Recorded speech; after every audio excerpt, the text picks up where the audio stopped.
نن د 1402 کال د جدې د میاشتې 13مه نیټه د 2024 کال د جنوري د میاشتې 20مه نیټه ده چې د کابل ښار په 4مه ناحیه کې 28 کورنیو ته توزیع لرو. دوی مو لیست کړي دي او نن ورته د 4 قرمه خوراکي توکو ویش لرو. نو الحمدلله ومو شو کولی چې د دغسې خلکو دعا واخلو.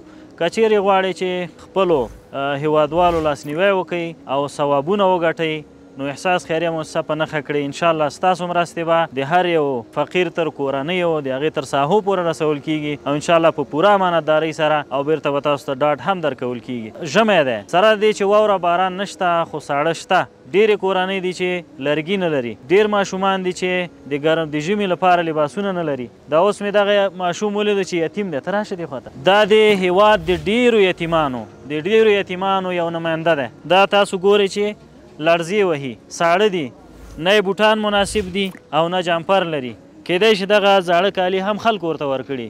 نو راځئ چې د یتیمانو باندې د شفقت په وسیله رسول الله صلی الله علیه وسلم سره په جنت کې ملګرتیا ترلاسه کړو. نو د الله رضا تر ټولو ستر اجر دا دی چې د قیام اللیل او د روژې او د نوافلو د فرضیاتو تر څنګ د فقیرانو لاسنیوی وکړئ. د خپلې ځوانۍ شکرانه د خپل مال په ورکړې باندې ادا کړئ.